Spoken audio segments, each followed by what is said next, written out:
MP विधानसभा चुनाव को फतेह करने के लिए दोनों ही राजनीतिक पार्टियों की ओर से आदिवासी मतदाताओं को साधने की कोशिश में पसीना बहाया जा रहा है। उसी को ध्यान में रखते हुए कांग्रेस नेता राहुल गांधी बड़वानी जिले के राजपुर पहुंचे, जहां उन्होंने जनसभा को संबोधित कर भाजपा सरकार पर तीखा हमला बोला। देखिए ये खास रिपोर्ट। कांग्रेस के फायर ब्रांड नेता राहुल गांधी शुक्रवार को बड़वानी जिले के राजपुर पहुंचे, जहां उन्होंने मंडी प्रांगण में चुनावी सभा को संबोधित किया, जहां उन्होंने प्रधानमंत्री नरेंद्र मोदी और मुख्यमंत्री शिवराज सिंह चौहान पर तीखा हमला करते हुए बेरोजगारी को लेकर अपनी बात भी रखी।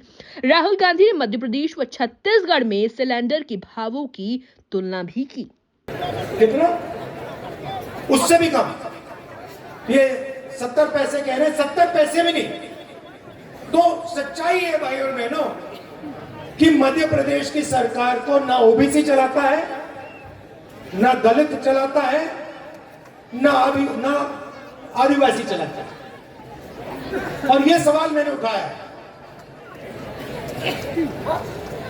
मैं चाहता हूं कि जाति जनगणना हो जाए और पूरे देश को पता लग जाए इस देश में कितने दलित हैं, कितने आदिवासी हैं, कितने ओबीसी हैं। उसके बाद दलितों को, आदिवासियों को और पिछड़ों को सही भागीदारी मिलनी चाहिए। जितनी आबादी उतनी भागीदारी। आज मध्य प्रदेश में कम से कम 50% पिछड़े लोग हैं। कम से कम 50% पिछड़े लोग हैं। पक्का नहीं आता हूं और इतना होगा। 50% आपकी आबादी है और 53 में से आपका एक अफसर। और अगर 100 रुपए खर्च होते हैं तो 33 पैसे आप खर्च करते हो। कैसी भागीदारी हुई?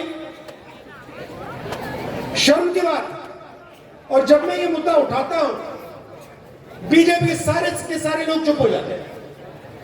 नरेंद्र मोदी ने तो नई बात बोलनी शुरू कर दी। नरेंद्र मोदी जी ने कहा, भाई और बहनों, हिंदुस्तान में एक ही जात है, गरीब और कोई जात ही नहीं है।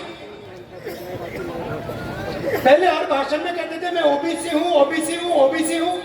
अब मैंने जाति जनगणना की बात शुरू की, कहते हैं भैया हिंदुस्तान में कोई जात नहीं है, एक ही जात है, गरीब। क्यों? क्योंकि ये जाति जनगणना नहीं कराना चाहते और आपकी कितनी आबादी है और आपको कितना हक मिलना चाहिए वो आपको नहीं बताना चाहते। इससे बड़ा भाई और बहनों हिंदुस्तान में कोई मुद्दा नहीं है। और ये जिस दिन जाति जनगणना हो गया और आंकड़े आ गए, उस दिन पिछड़ों, दलितों और आदिवासियों की नई तरीके से कहानी लिखी जाएगी हिंदुस्तान में। वहीं इस दौरान राहुल गांधी ने कहा कि कांग्रेस सरकार ने 25 लाख किसानों का कर्ज माफ किया। भाजपा की सरकार ने कांग्रेस की सरकार चुराई। ये चोरी की सरकार है। विधायकों को खरीदा भाजपा के लोग। आदिवासियों को वनवासी कहते हैं। आदिवासी शब्द का मतलब वो लोग जो हिंदुस्तान की जगह के पहले मालिक हैं। इसलिए हम पैसा कानून लाए। भाजपा आपको वनवासी कहती है, इसका मतलब वे लोग जो जंगल में रहते हैं।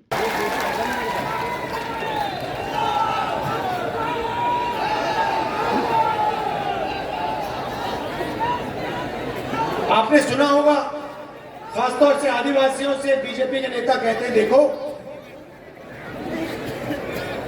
हिंदी पढ़ो, अंग्रेजी मत पढ़ना। अंग्रेजी नहीं पढ़नी चाहिए। हिंदुस्तान में अंग्रेजी नहीं फैलनी चाहिए। इसके पीछे इनकी सोच है। ये चाहते हैं कि इनके बेटे, इनकी बेटियां अंग्रेजी पढ़ें और आदिवासी जो हैं उनके बच्चे अंग्रेजी ना पढ़ें।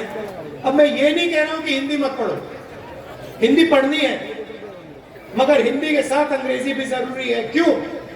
क्योंकि अगर आपको मध्य प्रदेश में काम करना है, मध्य प्रदेश में बात करनी है किसी से, उत्तर प्रदेश में आप जाना चाहते हो, उत्तर प्रदेश में बात करनी है किसी से, तो हिंदी चलेगी। मगर अगर आप देश के बाहर जाना चाहते हो, अगर आप कॉल सेंटर में काम करना चाहते हो, अगर आप इंजीनियर बनना चाहते हो, अगर आप डॉक्टर बनना चाहते हो, अगर आप विदेश जाना चाहते हो, अंग्रेजी चलेगी। तो हम चाहते हैं आदिवासी बच्चे हिंदी पढ़े मगर अंग्रेजी भी पढ़े,